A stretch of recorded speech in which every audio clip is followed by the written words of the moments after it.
Hello and welcome to our Dollie and Thomas, and we are live today, and we have Billy Carson with us as our special guest. Hello, Billy. Hello, hello. How are you doing today?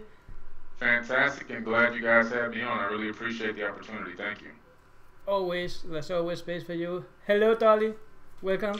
Hello Thomas, and hello Billy. Hey there. Dolly is my wonderful co-host, and we are gonna ask Billy a lot of questions today. And actually, I don't know how much time Billy have, but but we could probably go on for a little while. Yeah, but let's start asking into May 2017. What's gonna happen in May 2017, Billy? Where are you gonna be? We're going to be at the sixth annual Mars Conference in Alabama. I can't wait for it. It's going to be so fantastic. I'm going to be speaking along with some great speakers, and we're going to go in depth into a lot of fantastic information that people really would like to know about Mars, Venus, Mercury, other planets in our solar system, as well as the connection between these anomalies that we're discovering on these planets and the Anunnaki. So the Atlantean, we're going to go deep into maybe some esoteric type information and how it all really connects and how it comes together. So it's going to be an exciting event. And if you're, if you're interested in finding out more, visit marsmoonspace.com. Please register as soon as possible because space is limited. I have to say, if you're buying your tickets in January and February, you get 25% discount, so you can actually buy your access tickets to the conference for 2 days for $75. But as Billy just said, go to marsmoonspace.com and you can find the Mars Moon Space Conference 2017 on the front page on marsmoonspace.com. So go there, take a look at it. Dolly, I know that you have been following Billy for a while also, and I know that you have a few questions, not just a few, you probably have a lot for Billy. So why don't you start? Absolutely. As you said, Thomas, I do follow Billy, and one of the things that is a hot topic at the moment, Billy, is Anunnaki technology. Mm-hmm. Could you go into a little bit of some of the findings? I know I've posted a few images myself of what looked like to be earpieces and watches and laptop looking things. What's your take on all of this in technology and what kind of technology they had? Yeah, that's a great question. And what people don't realize is that the Anunnaki actually, all the depictions of them, actually, they're wearing the technology. So it's not like we have to look too far. It's actually there in plain sight. Like you said, the wristwatches that they have, every single depiction of the Anunnaki, they always have wristwatches, but not just the Anunnaki from Mesopotamia, also from Mesoamerica, from the even from the Peruvian area. So you see that they have a consistency worldwide, globally. The Toltecas in New Mexico that I went to visit, they also had them on. Everywhere you go, you discover that these Anunnaki beings are depicted with this wristwatch type device. And if you look at the smart watches that we have today, because I have a smartwatch myself, I only bought it because of the Anunnaki. Because I wanted to see the correlation. How does this relate to me?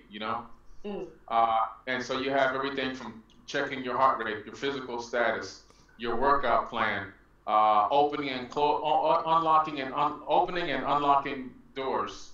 Locking and unlocking doors, I should say. I'm sorry, that was kind of misnomer.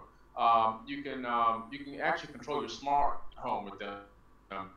Imagine an Anunnaki being coming here and approximately being, a million years ahead of us, having this technology, coming to a planet that's so remote from theirs and needing every little piece of technology they could bring with them. So a smartwatch would be an absolute must-have. They're always depicted with these goggles as well.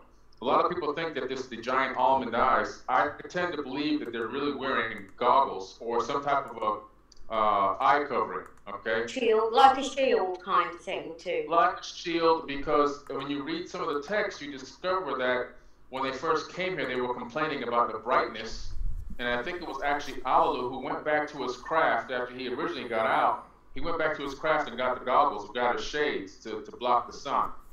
And I really believe that a lot of these, like the Inanna statuettes and a lot of these Anunnaki faces that you see depicting them standing sideways, the eyes look almond-like. I don't think that their eyes were really that big, because I have a Paracas skull in my house. And the eye sockets are larger than human, but not like a giant gray alien eye socket. So I really believe that that's really depicting our goggles or eyeglasses. Now, 450,000 years ago, humans didn't know what sunglasses were. We didn't have them, obviously. So again, this is technology. Another thing that I noticed is the wings on the back. Okay, now this is really key. It's important for people to understand that these beings were not, in my opinion, they were flesh and blood people. Okay, because the remains of them have been discovered all over the world. They weren't angels or mystical beings, in my opinion, that, you know, that were interdimensional. I think they were real flesh and blood people that came here, and I think that those wings depict that they had the ability for flight. And even if you go into some of the videos on YouTube, you can discover that there are people right now who have to put these jetpacks on, and they're flying around, over lakes. I think one guy flew some ridiculous amount of miles. I think he flew across the English Channel or something with one of these jetpacks. So imagine an Anunnaki being coming here, having limited access to all his home's resources. They bring whatever they have. They have these jetpacks. They have gliders. You know, they have their spaceships. They have all these little things. And I think that this depicts the fact that these beings were able to fly from one point to another, maybe on a solo mission, without having to get to an actual vehicle. They can go short distances, maybe a couple, 100 kilometers or so, using these this wing technology on their backs.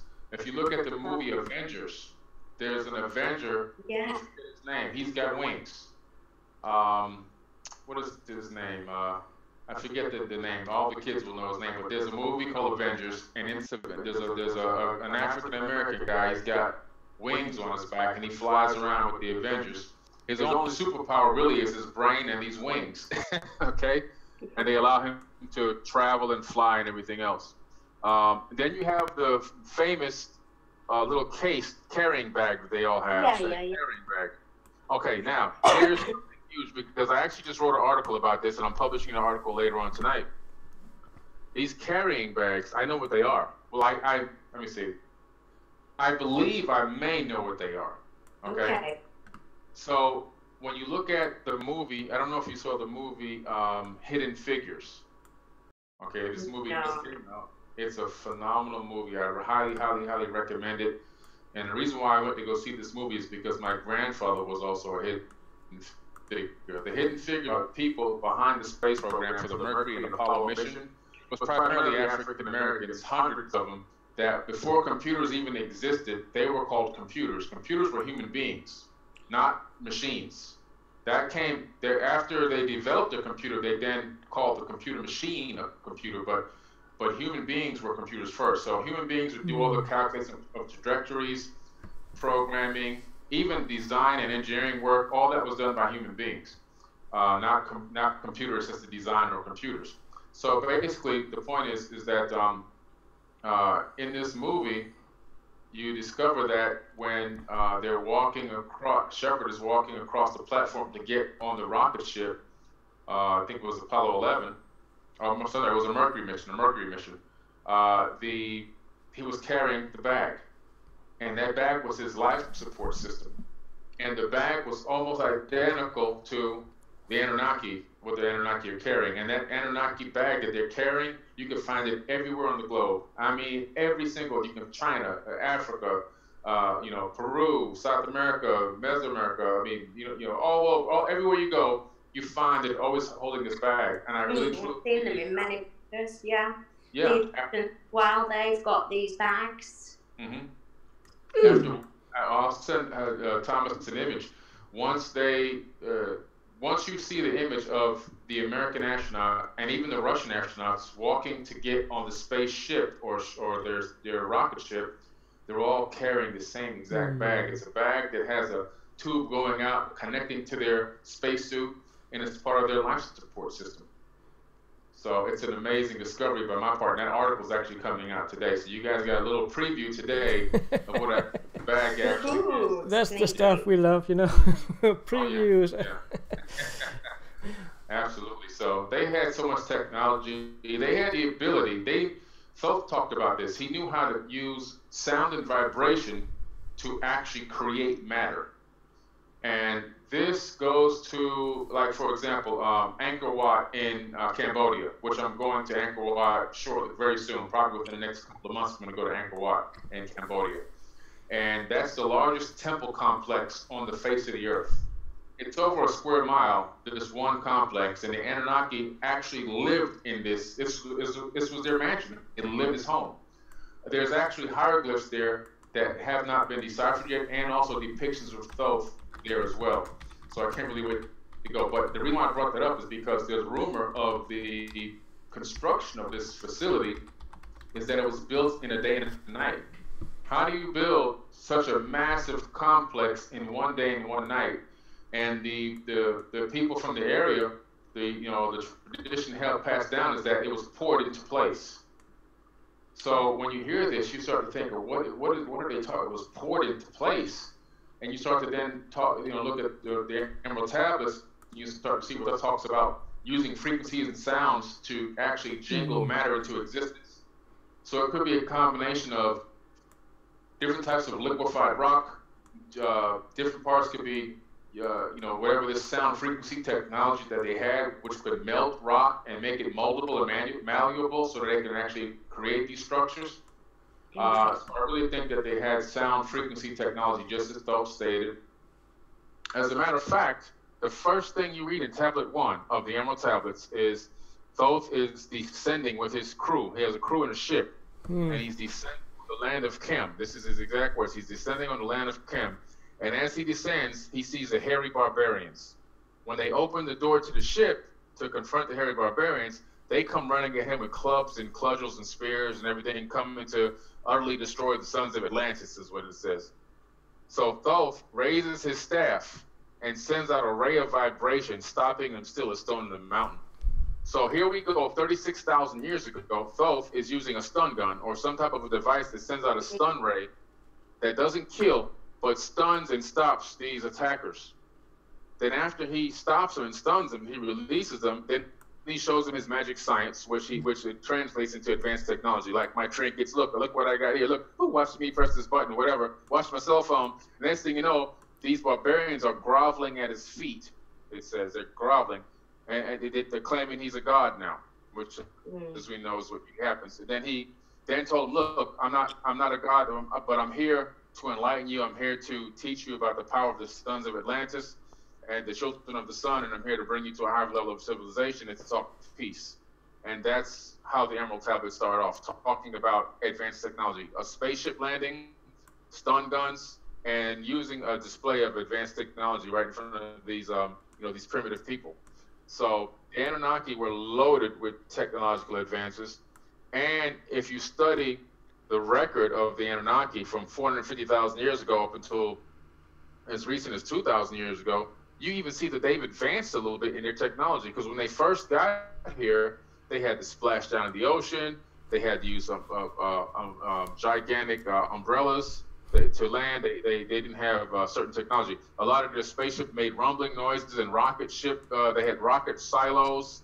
Some are still in the Chichen Itza Peninsula today. In the Yucatan Peninsula, Chichen Itza, there's these gigantic hollows where they actually use them as silos for the rocket ships. So then as you go further, you start to find out that the ships become more advanced. And how do you know this? Well, they start becoming whisper silent. They start becoming quiet moving ships versus all the rumblings and the sound and the elephants running away and all this other crazy stuff. Now it becomes silent and hovering. By the time you get to the time of Moses, the spaceship is just hovering over the people, that the Hebrews that were released from Egypt, and they were following a silent cruising spaceship everywhere throughout the desert. And it was even providing food for them on a daily basis, something called manna. So you even see that they're, as they advance there. So it's pretty interesting. They have a lot of, they had a lot of advanced technology. I have an Inanna statuette, and this Inanna statuette that I have is a replica of the original, and you can see that she's wearing goggles. She's got on a space suit with compartments and packages on it and everything. So it's pretty exciting stuff, you know. So would you say, Billy, that we have a match now in technology? What seems familiar to us? Are we using today now the kind of technology what they would have been using when they first came here? Well, the secret space program and the military-industrial complex is using that technology, not the general population. So it used to be that the military and these governments were technologically 50 years ahead of the average citizen of the world. Now it seems that, based on the connections that I have and people that I've talked to and research that I've done, that they're about 300 years ahead of the average citizen. So what they've done is they've actually have gotten their hands on a lot of this ancient technology and reverse engineered it. And Ben Rich from Skunkworks was quoted as saying that we now have the technology to take ET home. We can do anything you think we can do. We already know how to do. So they have the capability of warp bubbles. They have the capability of traveling at a percentage of the speed of light, at least. We have technology that can heal people, cure cancer. We have these chambers that are capable of doing these things. They have so many things out there because of wanting to do the space travel that they had to develop all these other ancillary technologies that could really benefit people on this planet. That I believe that they're very close to where the Anunnaki were in those back times. The Anunnaki are probably much far ahead of us now, because if you really estimate it, they were about 1 million years ahead of us, because 450,000 years ago, they came here and we were still living in caves. So now that means they had to develop to that point. Just imagine if it took them 500,000 years to get to the point where they can go interplanetary and travel here. We're still living in caves, okay? But this is an amazing conundrum to consider, that they can go, that they can do that. So they get it and they lived here for 250,000 years without humans. They left us in the caves, eating, for roots and stuff, before they had the coup. And then they decided, okay, well, look, we're going to go to war with each other. We need to create a helper person, a helper being. And that's when they started genetically modifying the beings on this planet. So basically, you get to see that it wasn't up until only 250,000 years ago when they genetically manipulated and started creating more modern type people by adding their DNA, their essence to us, giving us a higher consciousness and ability to communicate better and so forth and so on. So they're approximately 1 million years ahead of us. And so the point that we are now catching up to their ancient technology, they're far, far ahead of that by now. They had wormholes back then. They had stargates. They called it a Duran key. Only the elites of the elite could walk through the Duran key. So Enlil set it up at the Mission Spaceport. Originally, it was in Mesopotamia. I think it was in Iraq. And then after the Great Flood, they had to move it they actually moved it to Bethlehem, is where they moved it to. So this is amazing that Jesus supposedly born in Bethlehem, but the spaceport was in Bethlehem. So it's really, it can go really out there. But this Duran key allowed them to connect directly to their home world, or the other end of the Stargate, and only the elite of the elites would have a chance to walk through that gate back and forth. Everybody else had to take the long route by flying. That's the good thing I really love about having you here on Mars Moon Space TV, because I only have to say hello, Billy, and welcome, and then it just flows out with information. I don't even have to ask any question. This is the kind of a guest any interviewer dream about having. But I know that you're doing much more than just Anunnaki. And I know you're up to something about Venus. What's up with Venus now, Billy? Venus is amazing because it's a twin planet to Earth. It's a sister planet to Earth. It's virtually identical in terms of the size. Where we have the differences, though, are the rotation. Okay, so Earth obviously spins on its axis once in 24 hours. Venus spins on its axis once in 200. Okay, hold on a second. Yeah, 243 Earth days. Hmm. So it takes 243 Earth days for Venus to rotate one time. Okay, so I just want to make sure they're right. So yeah, so basically you're looking at a big difference here in the planets spinning on their axis. So yes, Venus is closer to the sun. However, it's got a much slower rotation. And what does that mean? It means that most of the planet is never in direct sunlight. Okay. So when I found that out, I said, this would be interesting to find out if there's any good high-resolution images of Venus. So I started looking for images, and I came across a Russian lander that landed in the 70s and actually took pictures of the ground and showed that this object had walked up to the lander. And then the next couple of pictures, the object moved until it disappeared. And this is amazing stuff. It made international news. NASA tried to sweep it to the rug and say, "Oh, I think your lens cap fell off your camera." Who goes to another planet with a lens cap? Get out of here. Anyway, that's what NASA's excuse was for the object. But the object was a real living object. It looked like a land crab. When was that? I'll tell you the exact date right now. It really is an amazing discovery. And I think everybody needs to look this up. Venus, let's see what it was. This was in Venera 9 was the name of the actual lander. And this lander landed in 1961, I believe. But let me just make sure I got it right here. 1961. 1961, you found it already? No, on Venus. Oh, okay. Oh.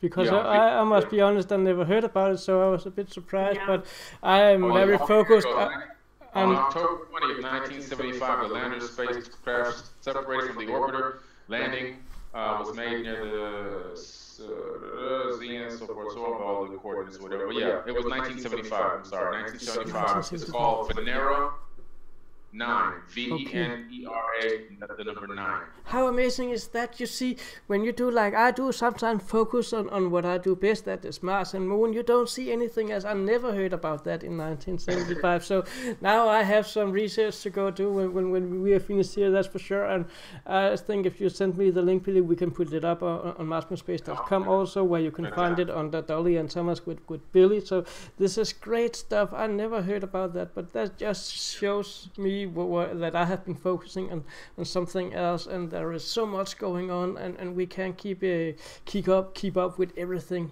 going on in space. Yeah, it's a lot, man. So once I discovered that, I said, "Oh my God, there might be structures up here." So I started looking for structures, and I came across the USGS.gov, which is funded and run by the United States taxpayers, and has public access. I said, "Oh, this is fantastic." So I couldn't find a direct link to it, but then I contacted our good guy Neville, the United Family of Anomaly Hunters. Always.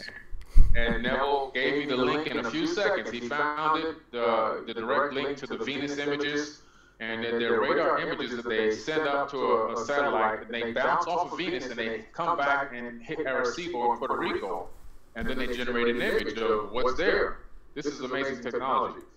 And when as soon as I zoomed in, the first thing I zoomed in to on Venus was the city, and I was like, "Oh my God, there's a humongous city right here on Venus." Let me see if that's the one I have here. I have one here with, let me just see here,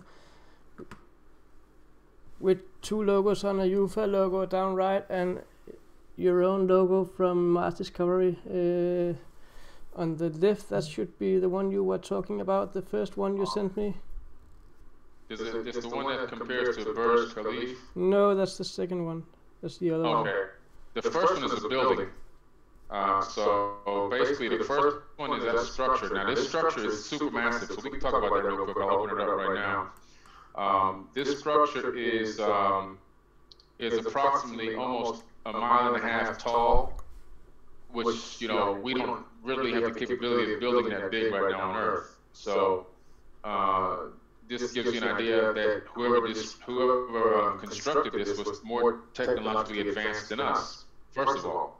Okay, so I'm getting into my Venus images now. I'm like you, Thomas. I've got thousands of images on my computer. I just have to say, for some reason, Dolly can't see the pictures here, so forgive me, Dolly. I can't see them. Yeah. No problem. I'm opening up this Venus image here now. Okay, boom, the one with the building. It says Structures on Venus discovered by Coach Billy Carson on 12/2/2015. Is that the one you're talking about? That should be the one, yeah. Okay, yeah. It's by the Venus Magellan base map, and I provide the link to the USGS.gov survey radar map that anybody can click on and pull up. Now, as you look at this building, and I sent a comparison, did you get my comparison image also, Yes, by the way? let me just get that one up. I'm putting it up here right now. And it shows a building that is, if you look at normal buildings, this one is a little bit odd shaped. Yeah, it's kind of artistically formed, in fact. And the thing that I discovered first was the structure surrounding the building. I actually didn't see the building first. I noticed that the structural parts or pieces all around it. And then I noticed the building in the center, and I was like, oh my goodness, this is incredible.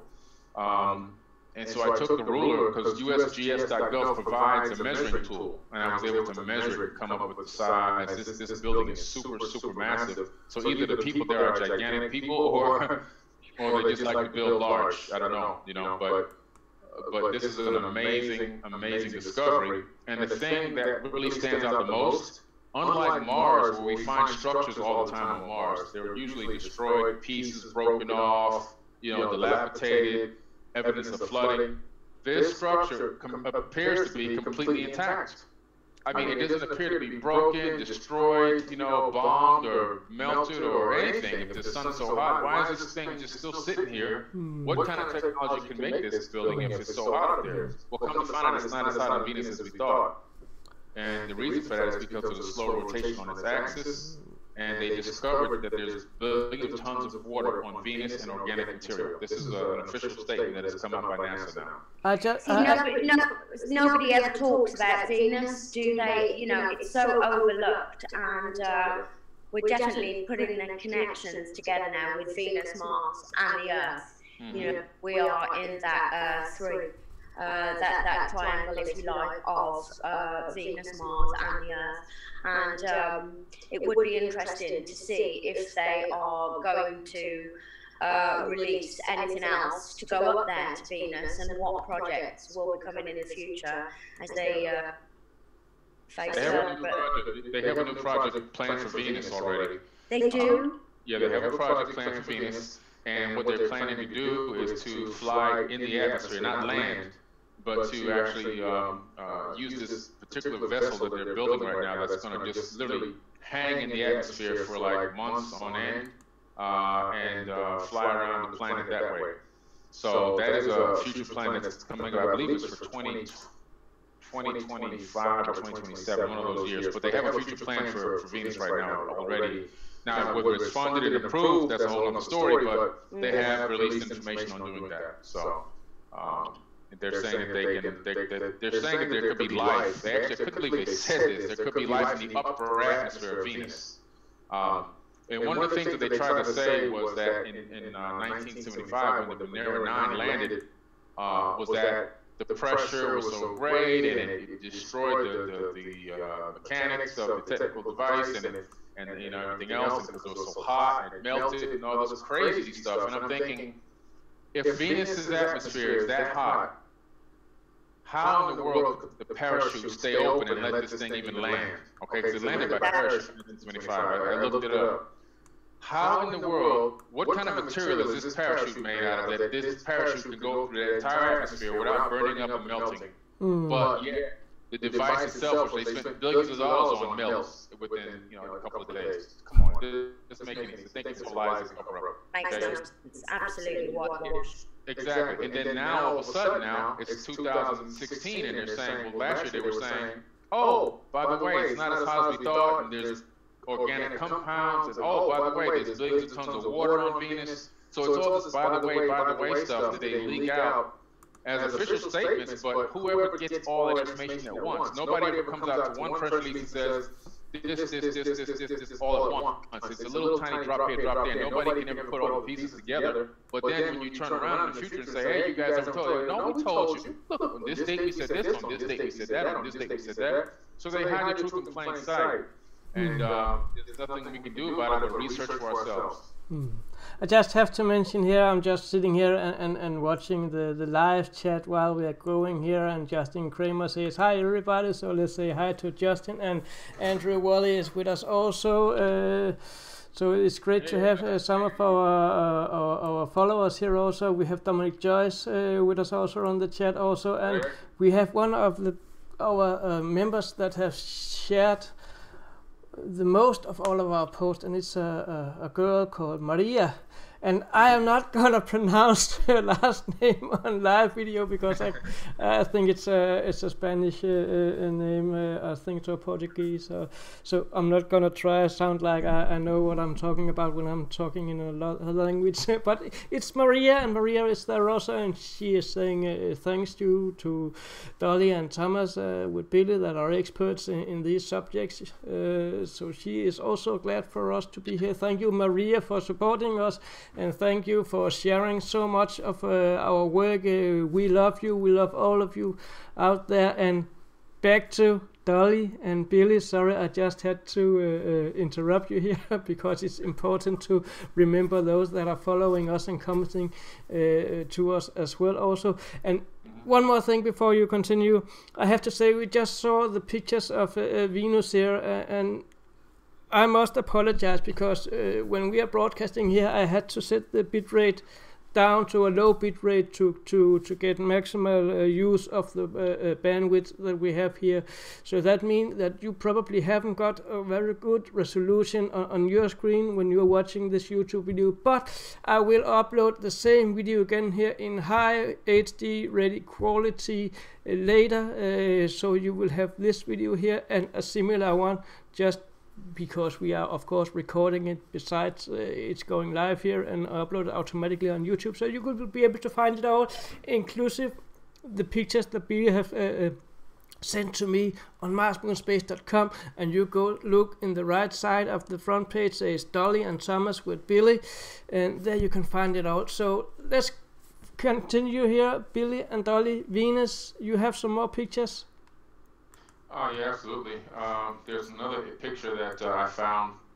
It actually was the first one that I discovered. This was the second one. The first one that I discovered was this city that resembles a city on Earth called Burj Khalifa, which is in Dubai. I'm just gonna show the tower here of Burj Khalifa. I cannot even say it. I'm trying.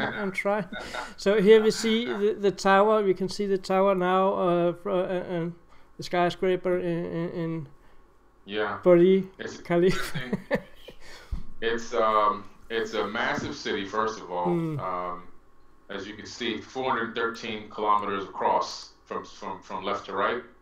It's about 256 miles. So this is not a tiny thing. This isn't a small place. These aren't small structures. So if you understand kilometers and sizes, you understand that the structures that you're seeing here can't be the size of inches or feet and still be seen if we're looking at a space that wide. Okay. So we're talking about big structures here. Now, the first thing that caught my eye when I zoomed into this was I started seeing... I'm just going to shift to the Venus picture here. So we have the Venus picture up here now. Perfect. So I started noticing, I've been studying a lot of images of Earth and of other planets as well since we started the United Family of Anomaly Hunters, and even before then. So I knew right away what signs of life look like on a planet from a satellite view. So as soon as I saw this area, I recognized that this was definitely appeared to be a grid of a city. And I said, this is very interesting, a very, very interesting image here. Let me zoom in. So I started zooming in, and as I started zooming in, I started noticing upright structures that had verticality to them. And I said, oh my goodness, this is incredible. So I screenshotted that section out of the USGS image file. I opened it up in Photoshop, blew it up a little bit bigger, and to my surprise, this was definitely a city. So I started going on Google Images so I could find something to compare to this. And I couldn't believe it, because within like 15 minutes I came across the Burj Khalifa image, which if you look at the Burj Khalifa image, it almost mirrors this image in terms of the way that you can see the way that the cities are broken, the little areas of the sub-communities are broken down, the lakes, the rivers, property on the edge of water, tall structures in the city. And when you really take your time, get a magnifying glass. Don't use your computer magnifier. Get a real magnifying glass that costs a couple dollars at the drugstore. Put it up to the screen. You don't lose any pixelation when you use a magnifying glass. And take your time. Let your eyes settle into this image. You're going to begin to see so many different things pop out that's going to absolutely blow you away. I mean, this is one of the most miraculous, incredible images I've ever discovered, besides the moon dome that I discovered. And this image is literally the smoking gun, as they would say, because there are structures here, shapes here, I should say, there are shapes here that nature typically doesn't put together. Sometimes it could, but typically it doesn't. Now, obviously, this is a different planet, and we don't know everything about this planet in terms of how it was built, constructed, geological forces, and everything else.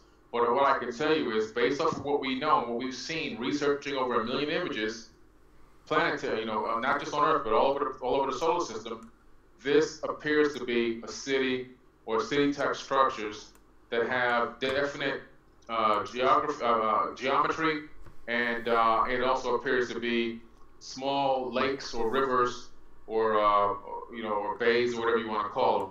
But I believe that they're really there. And again, if it's so hot and so molten, raining molten lead and all this other stuff like you used to say in the past, well, why are these things still standing? Why are they even there in the first place? But why are they still standing? Why do they appear to be intact? That's the question. Why are they there? Why are they still completely intact, that they don't look destroyed in any kind of way? Have we any idea of what distance these pictures are taken from? The distance is from, it's very far, because the distance goes from a satellite from Earth. Oh, excuse me, guys. The satellite from Earth bounces the radar to the planet, and then it just stays there as the planet spins. It takes a very long time.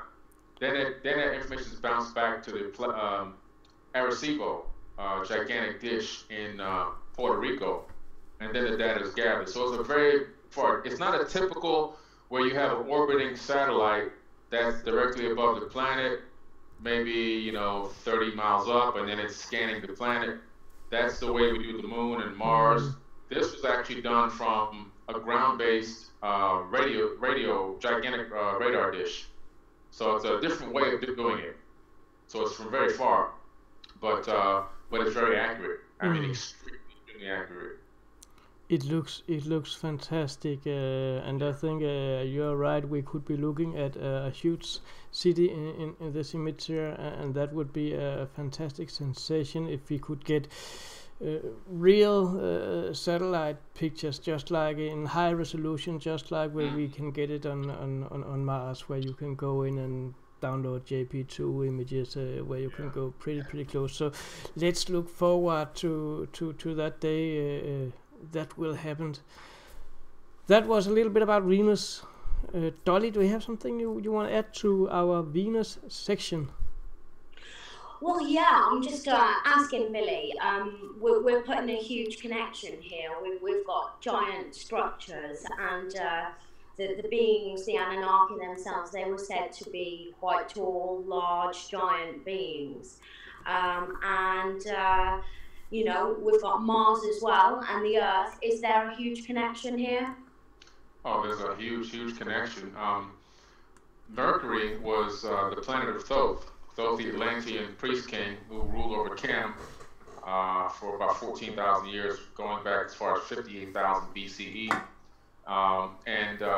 His, I believe it was his aunt, Inanna, Ishtar actually, was the person that actually ruled over Venus, believe it or not. Venus was her other planet. People don't realize how big it really is.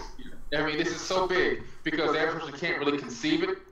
But if anybody watched the movie Jupiter Ascending, yes, I did. I highly recommend it. Yeah. Okay? Because to the average person, it's just, oh, it's a space movie. No. But to a person who It's understands... got my dreams.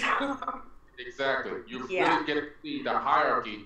People own planets. People own solar systems. People own sectors of galaxies. And people even own galaxies. This is hard for some people to understand, but it's so true. I promise you this. This is so true. Mercury was Thoth. Ishtar owned Venus. I had a little something here that I had actually added to that original post when I made it a while ago. If I could find it here real quick, I'll read it real quick. Which again ties in the Anunnaki to the planet Venus. Let's see here. See, Ishtar is many names. Inanna, Diana. Yeah. Yeah, she is. It would make so much sense. The goddess of the female planet, Ishtar. Right, exactly, yeah. Yeah. They have so many names typically because they live so long, and as they encounter different civilizations or different eras in civilizations, and these people give them different names. I don't have that particular thing that I wanted to tell you about right now with her, but she's basically, if you look it up, if you get on Google and look it up, you can see that Ishtar is linked to Venus. So you have Mercury for Thoth, Ishtar for Venus. You have Alalu, who actually was sentenced to die on Mars. That's another connection there. Mars, if you look at Mars, if you look at this place on Mars called Cydonia, okay, in Cydonia, there's a section in Cydonia that matches a section on Earth. Earth is a place over there by you, Dolly, called Avebury. You know where that's at? Yes, I've been there. I'm getting handfasted there this coming year. Oh, fantastic. Yes. Great. June. Yeah, the solstice. Yeah. So basically, there's a place called Avebury in the UK, and this place in Avebury, actually, if you take the map of the area, the ordnance map, which is available online, or getting it anywhere else directly from Avebury, you can get the ordnance map online and put it over this section in Cydonia. It matches down to the centimeter. Wow. Why would this area in Avebury, UK, and I'll send you the images, Thomas, this section, there's a mound there, there's a mound in Cydonia on Mars.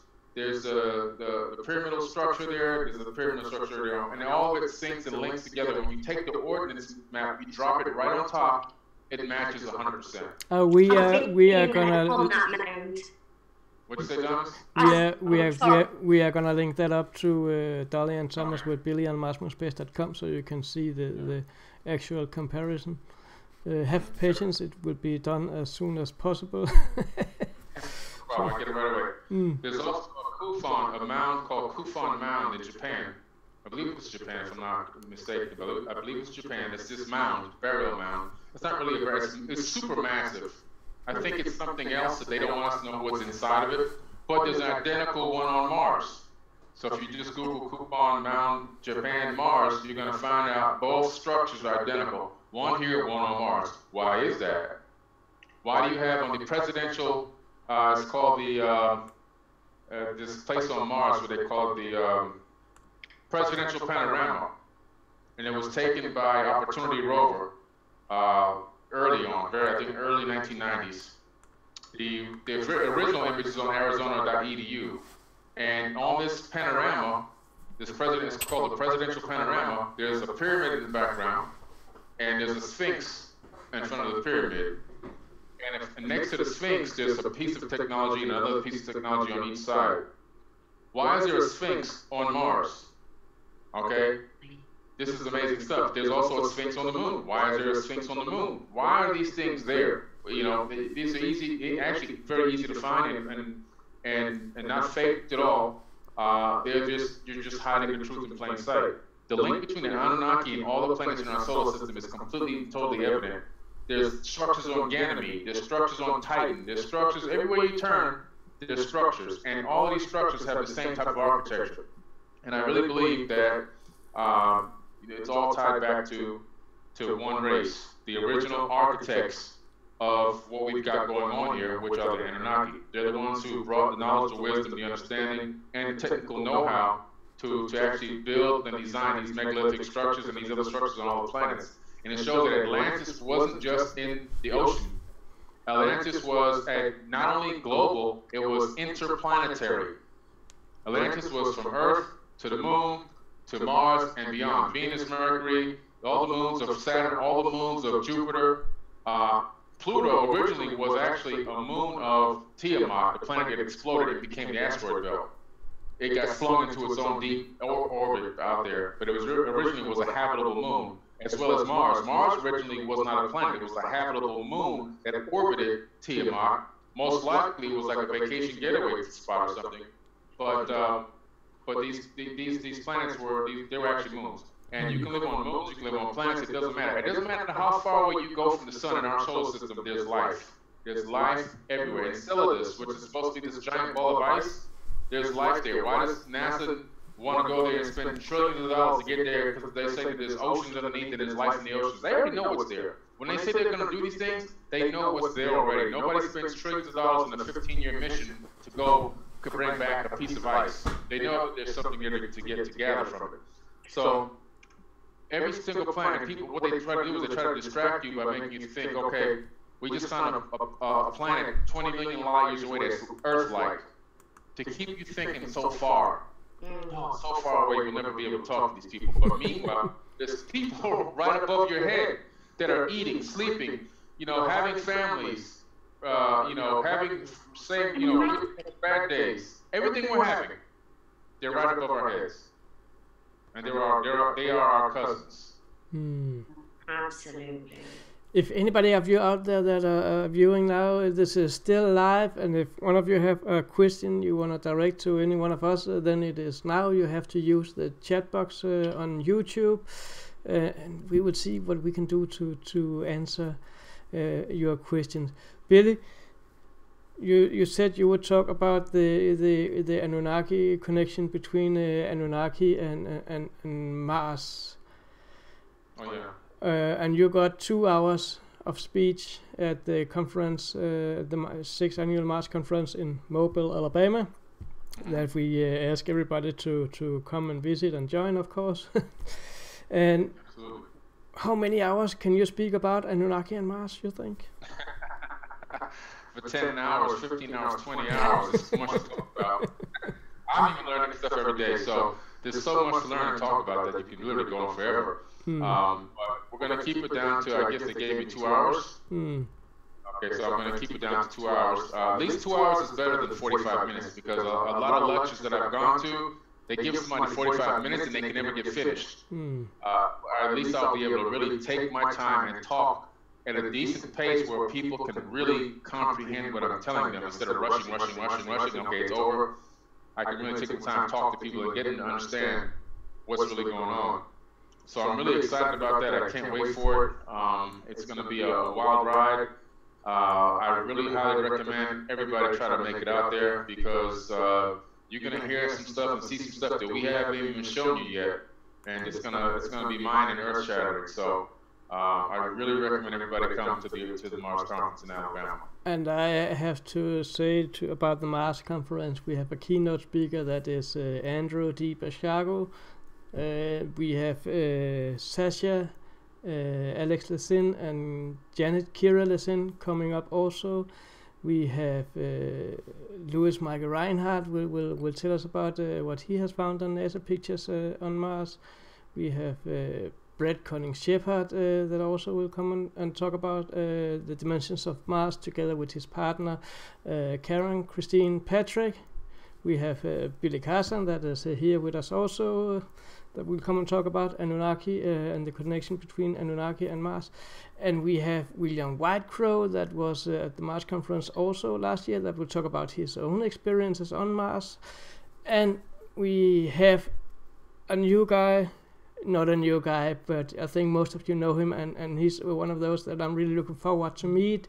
We have Kent Johnston, the former NASA whistleblower that will come and join us at the conference, and he will speak just before I'm going to speak after Ken, and I'm really looking forward to meet and hear all these wonderful speakers. Did I miss someone? No, I think I got them all. I think I got them all here. Yes. How embarrassing it would be if I forgot one of the speakers and mentioned them here when we are talking about the 6th annual Mars conference in Mobile, Alabama. Go to marsmoonspace.com and find the link to the 6th annual Mars conference and sign up for it. You get 25% discount here in January and February on the tickets, and you can also buy a VIP ticket, which include dinner with the speakers Saturday and Sunday evening, plus access to a third day gathering with the speakers at a private gathering at our host Louis Michael Reinhardt's place at home, where we will chill out together and have some photos taken and talk and relax in some good surroundings. That is gonna be so awesome. So I can only recommend all of you, if you want to meet Billy Carson in person, go sign up for the conference, because it's probably one of the few chances this year you will get to meet so many wonderful speakers and, at one place at the same time. So go check it out on marsmoonspace.com, the 6th annual Mars conference. I think I just did some PR there, don't I? The 6th annual Mars conference, once again. Good job, Thomas. And I'm just reading the chat here, and Stanley Richards says, "Go, Coach Billy," and and Maria is back here and saying this is amazing. Yeah, thank you, Maria, for your support once again here. So, Billy, okay, you and Donnie Arcade. Yes. Yes. What's new? What's coming up? We have an amazing. First of all, the first album did fantastic. So thank you everybody who helped support us.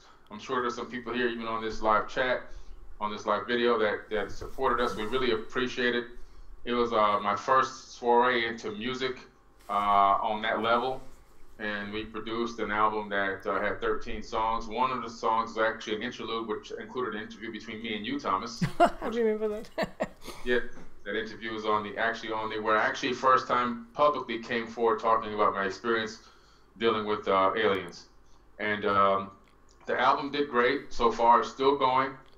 We had 3 songs out of the first album go on the charts.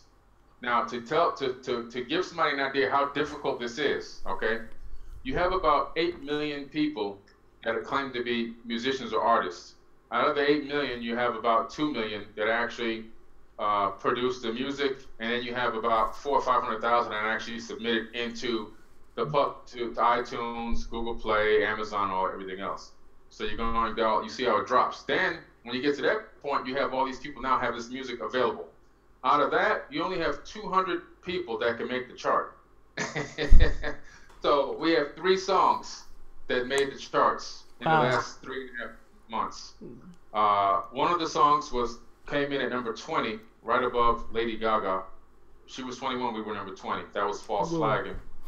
Our song about, yes, it's incredible stuff. Our song about unity is doing very well. That song is called Wall, and it's number, I think it's number 87 right now on the chart.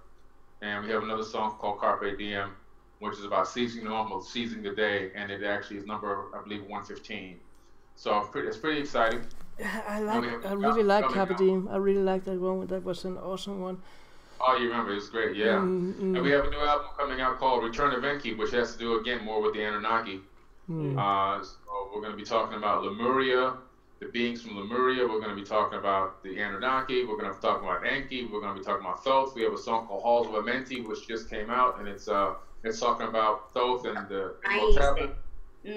So check it out, guys. Donnie Arcade, DONNYARCADE, or DonnieArcade.com. We'll put a link to it. Sure, we will. And that was Donnie Arcade. And yesterday I saw some music. I can't remember the number, but something with frequency made by Billy Carson. Yeah. I forgot to plug my own self. Yeah. So I'm just bringing it up here, and I was listening to that. That was amazing.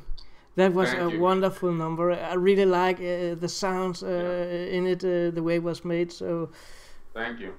Yeah, I produced my own song called 528 DNA, and it's based off of 528 hertz, the frequency that actually has power to manipulate the human structure on a genetic level, on the DNA level, and it can provide healing, soothing, focus, calmness. It can even provide better sleep, meditation states. And what I did was I wanted to find a way to create music that people can groove to, but at the same time it was still subliminally working their body. So I did this song called 528 DNA, and it's mostly instrumental with me talking in a couple of different spots every now and then, but you got to check it out. It's really doing very well. It's the #1 seller that we actually have right now on our new releases, and on Spotify. In just 1 week, it's already at like 5,000 plays already on Spotify. So people really love it. A lot of people have gave me great compliments on this song. And it's the video is on YouTube, and you can see it's showing the human body and DNA and everything else and the brain. So you should check it out. Forbidden Knowledge, 528 DNA. We are putting up a link for that. And how about Angelique? What's going on with Angelique? Angelique is doing fantastic. As you know, guys, that's my wife. She's a singer. She's been featured on quite a few of Donnie Arcade's records. And she has her own album coming out very soon. She has 3 singles already out. Very good music, clean music that people can let their kids listen to and still enjoy it. And her new album is coming out very soon, so we're excited for that. And she's also going to be on a couple of songs on Donnie Arcade's new album as well. So everybody's growing and expanding in the music. And we chose music because you can reach people through music. You can reach people through the internet, through YouTube, through blogs. But also music is another big thing because people listen to music more than anything. True. So you can always get to people through music. So true, so true. What about Gaia TV? What are you up to with Gaia TV now? What's the next thing we will hear from you? Gaia is so exciting. You know, they gave me that great opportunity to be on Deep Space, which was a phenomenal series, which was produced. You saw that, Dolly? It was a great series. Yeah, wow. It was produced by Melissa Tittle, who was the producer for Ancient Aliens, for the UFO Untold Stories, I believe it was, and of course now Deep Space and a few other shows. But she is a phenomenal producer, and I happened to be at the studio up there in Gaia to talk about some other things and promoting the TV. And she said, I found out you know a lot of information. I want to ask you a few questions. Normally I give the people, you know, time to review the questions and for a day or so and come back and interview them. She said, do you feel comfortable just going right now? And I was like, oh, okay, let's go. And she was so blown away by my knowledge that she said, I have to have you on the show. So she put me on Deep Space, and I was so excited because out of 11 episodes, I appeared on 6 episodes. And I just went up there recently to do an interview with Oliver Stone's son, Sean Stone, who's also an actor and producer. And I'm on his show called The Buzzsaw. And we're talking about exposing flat Earth. We're talking about life on other planets and anomalies from the United Family of Anomaly Hunters that we've discovered. We're talking about the holographic universe and all these, what does it mean for humanity? So it's a great show. I can't wait for it to come out in February. And we have another show coming out, hopefully the Emerald Tablets, very, very soon. I just have to be sure here, because you just say exposing the flat Earth. You're not going to tell the Earth is flat, right? It's the other way we're talking about. We're going to tell people that the Earth is not flat. Thank you. Thank you so much. I am so tired of the... Oh, it's sickening. It's sickening. I was offered money to promote Flat Earth. 20. No. And so when people are offering you money, there's an agenda there. And when I turned them down, I was attacked verbally. You even know about some of the attack, Thomas, yourself. You know. And I saw the mail you got where they offered you money, so I can confirm it for sure that this is true. And Billy was offered money to promote the flat Earth theory. How sick is that? Get real out there. How did that work? Yeah, very. So we talk about basic physics. We don't go. I didn't want to get too deep, but I compared the knowledge of the ancients to the Earth being a sphere and the solar system being based on spheres and orbits, and then we went into basic, general, mainstream physics that can explain things and how the distances work Horizon Points and so forth and so on. So I think I did a pretty good job there. And then I did a podcast right after that for about an hour with Tucker Collins, that guy. And that podcast should probably be live in about a few days. And we, again, went into breaking down the fallacy of flat Earth, and that is the CIA side, and the research being promoted to put it out there is all propaganda, fake research, pseudoscience type garbage, and we're really putting it yeah. It's all about divide and conquer. That's what it's about. You know, that's the difference. First class space agency. How's it going with that? A lot of people doubted it, didn't believe it. Oh, this guy's making it up. But if you go to NATO and look up First Class Space Agency, you find that I'm registered with NATO. Mm-hmm. If you go to the European Space Agency and look up my company, you'll find that I'm registered with the European Space Agency. I'm registered with NASA. I'm in the SAMS system for being a vendor for NASA. All that's done, approved, locked in, signed, sealed, and delivered. So we're officially ready to start our research and development projects. I'm so excited. Right now we are putting together the documentation that we need to get our first grant so that we can open up another lab and begin doing the research and development on alternative propulsion. So we're going to be looking into toroidal energy devices and mercury vortex engines, or the reality of it. And we're also going to be looking into zero-point energy devices, perpetual magnetism devices that work off repulsion of magnets, and devices that also we can look into research and development of resins that can capture electromagnetic energy from the air and combine it with different types of sands or grains. I don't want to give away exactly what it is, that will convert that information, that will convert that combination into electrical output. So we're looking at these types of devices, these types of energy-producing devices, and I'm really excited because hopefully by the third quarter of this year, we should be able to start moving forward with bringing some more staff on and really getting things going. We are looking so much forward to hear more from you about everything that we just talked about today, and we are about to reach the end here. Dolly, do you have something you want to bring up? No, nothing. Although I have thoroughly enjoyed everything and talking to Billy, and he was amazing and full of so much knowledge, and I can't wait to have him back.